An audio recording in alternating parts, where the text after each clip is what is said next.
Olá, eu sou Raquel Brenes, estudante de licenciatura em matemática da Univesp. Este vídeo é referente à apresentação do trabalho de conclusão de curso.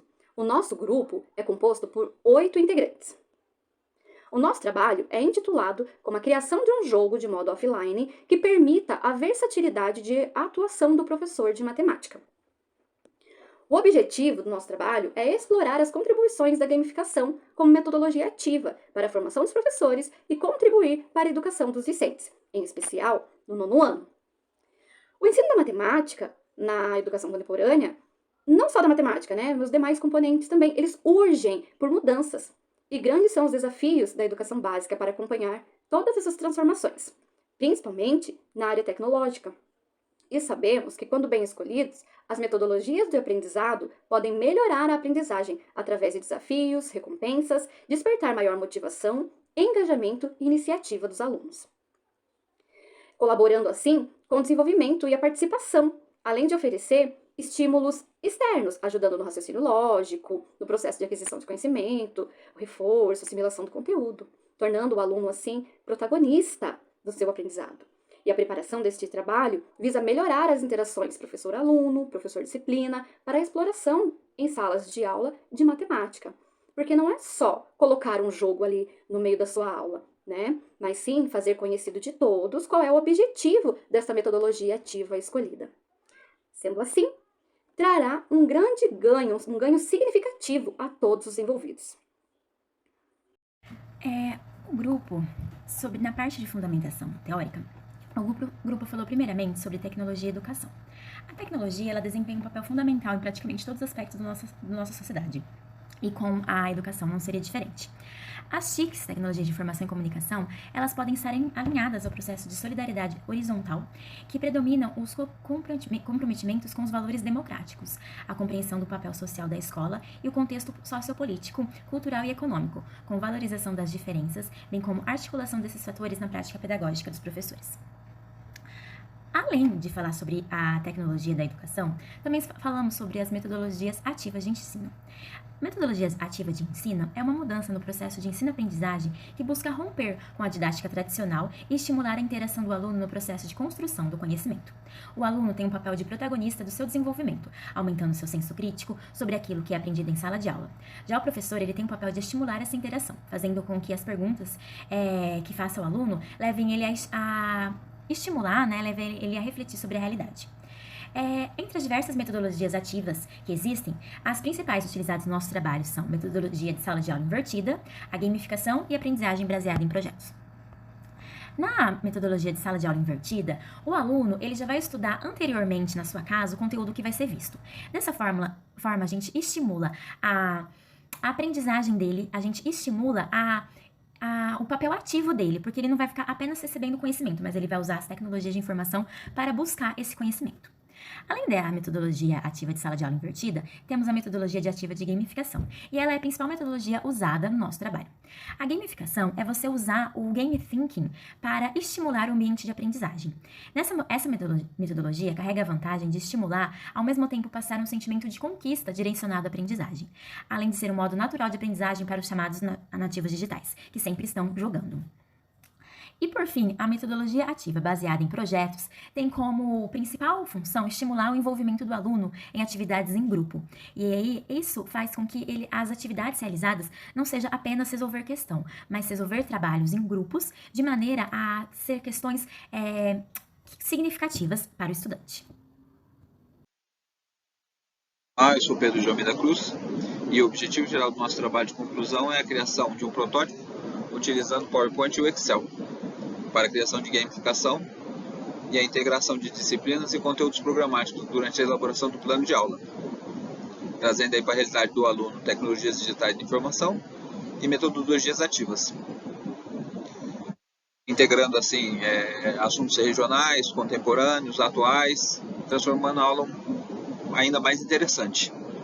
Os objetivos específicos é a criação de uma programação para gamificação composta de um algoritmo que possa, através de recursos audiovisuais e aí da exploração da criatividade do docente, a diversificação entre modelos de gamificação, podendo alterar aí entre quiz, escape room, modelos diversos de games, palavras cruzadas, caça-palavra.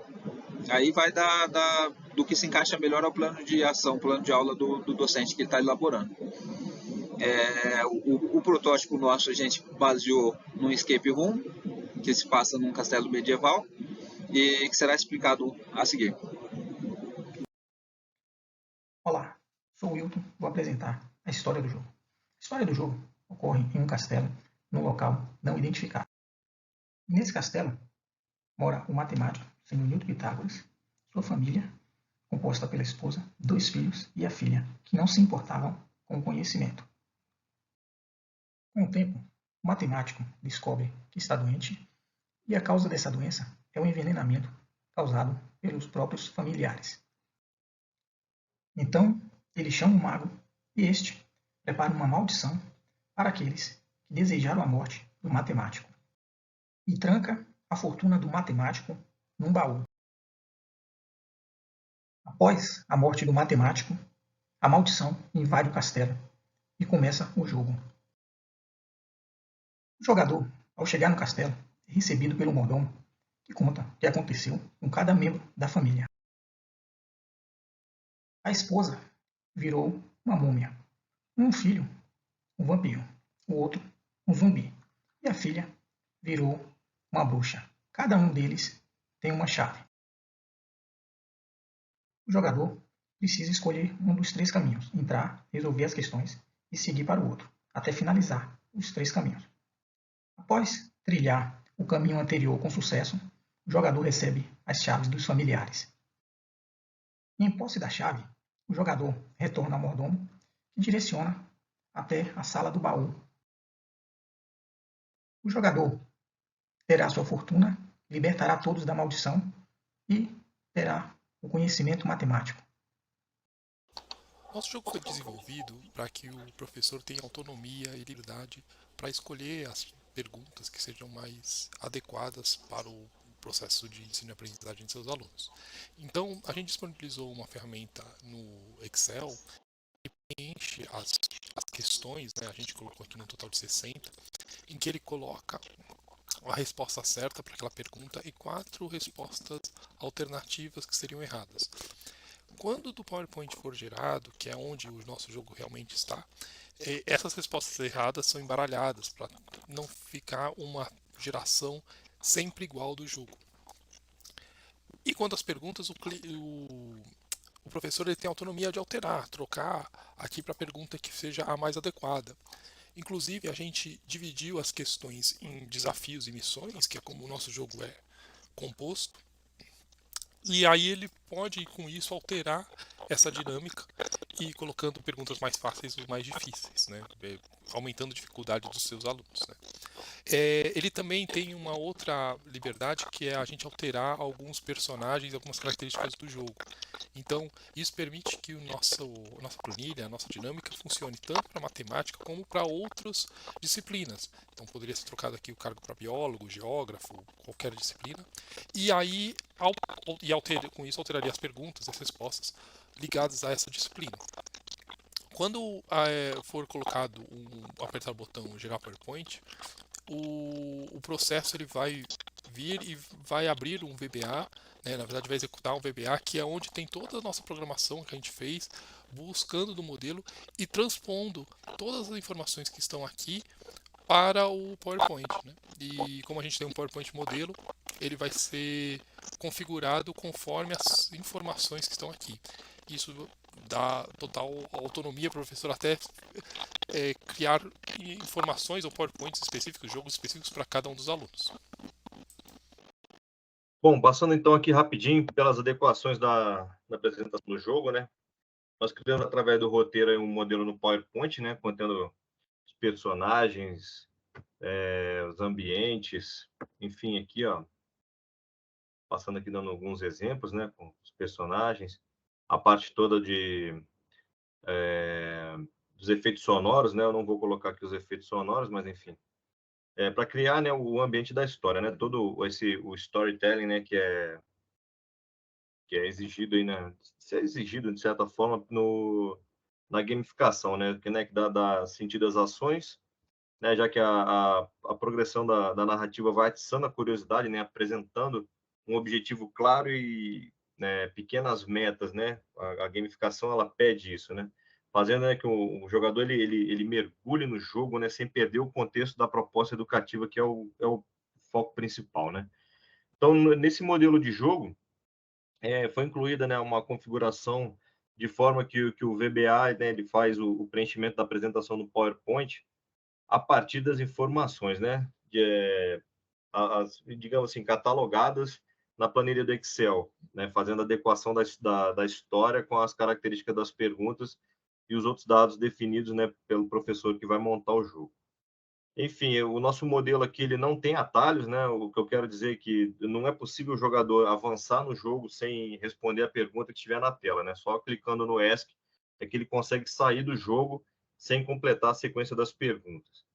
Então, todas as outras teclas são travadas, né? Então, o avanço dos slides ele acontece conforme a interação do estudante, né, no jogo. E falando um pouquinho agora sobre o feedback, né? Para que esse jogo sirva como uma boa opção para o pessoal desenvolver habilidades na matemática, que é o nosso caso aqui, ele não deve servir apenas como uma motivação, né? Ele tem que fornecer as condições para que a aprendizagem ela realmente ocorra. Então, uma das características do jogo que serve tanto para o bom desempenho dos jogadores nos jogos comuns, quanto no nosso caso aqui, né, para o processo de ensino e aprendizagem, é a questão do feedback, né? Tanto o positivo quanto o corretivo, né?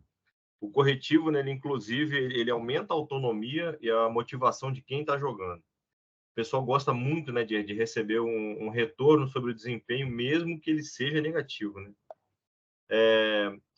E acaba meio que guiando, né, os jogadores nas ações que devem ser realizadas. O feedback positivo ele é um pouco mais óbvio, né, porque ele é dirigido ao jogador que respondeu as questões corretamente, né? Dando, de certa forma, até um suporte, vamos chamar assim, afetivo, né? Estimulando a motivação para a continuação da aprendizagem. No nosso caso, aqui no nosso projeto, nosso jogo, né? O feedback corretivo, ele tem umas características peculiares, né? Onde as mensagens dos personagens, eles trazem ironia, até um pouco de sarcasmo, né? Por parte de cada criatura, né?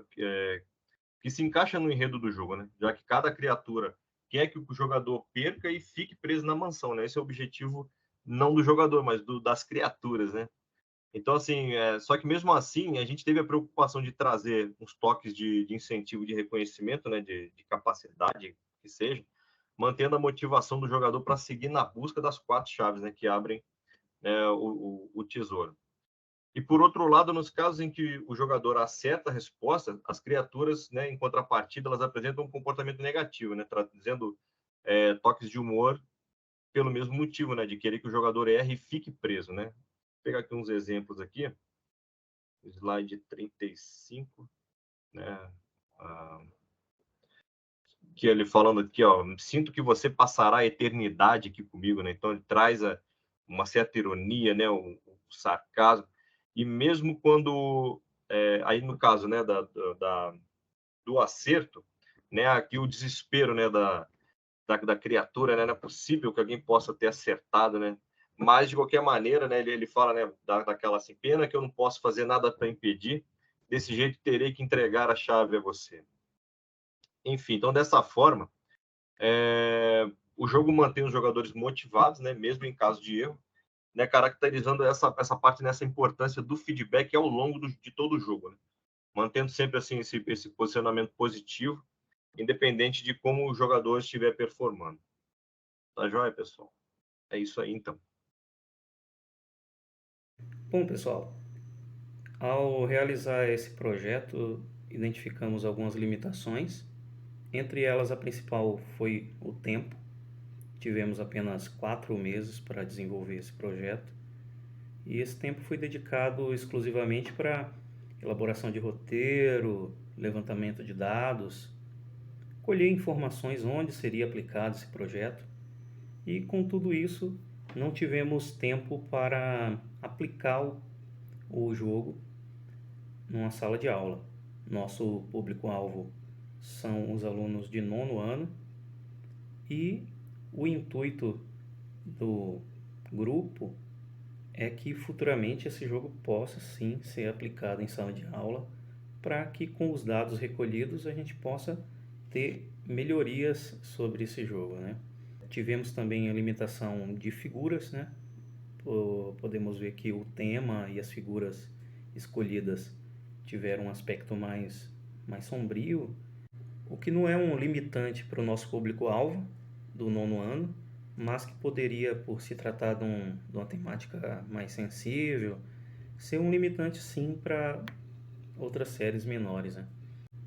Dada a importância desse projeto, é de interesse do grupo que seja aplicado futuramente e com os dados colhidos seja aplicado algumas melhorias, seja na interface do jogo, seja na quantidade de perguntas, na edição dessas perguntas, até mesmo no registro do avanço dos alunos no jogo, e com isso que seja gerado alguns dados para que o professor possa interpretar onde está sendo a maior dificuldade de cada aluno, e com isso há uma série de melhorias que pode ser implementada no jogo, desde a escolha de imagens, temas, perguntas, até mesmo na disciplina.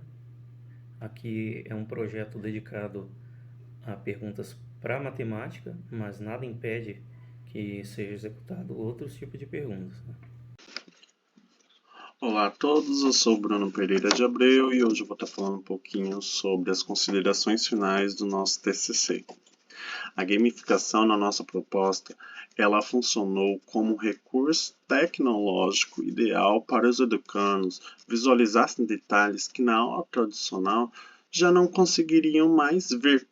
Ou seja, trazemos uma ferramenta de apoio que pudesse auxiliar para o desenvolvimento de um quiz na matéria da matemática, não sendo só na matéria da matemática, podendo ser aplicado nas demais matérias também, né? De uma forma anônima, os alunos vão buscar melhores estratégias para conseguir avançar para o próximo nível, até chegar no desafio final e levar a riqueza e usufruir também do quiz pedagógico, né? É esperado também que no nosso trabalho ele possa ser aplicado na sala de aula e com os resultados obtidos da aplicação possa ser verificado quais os aspectos a ser mantidos e quais devem ser melhorados, né? Para que possa cada vez mais parecer a realidade do ensino e aprendizagem da sala de aula, tanto no ponto de vista do aluno como o ponto de vista do professor, né? Por fim, compreendemos que agindo sob a razão e a emoção, a diversão e a seriedade, os jogos virtuais com fins educacionais traz uma riqueza de conhecimentos, detalhes, tecnologias e diálogos que ajudam os estudantes a descobrir seus valores e habilidades, e potência também, assim para os educadores. E aqui eu finalizo as minhas considerações finais e até a próxima. Abraço, galera!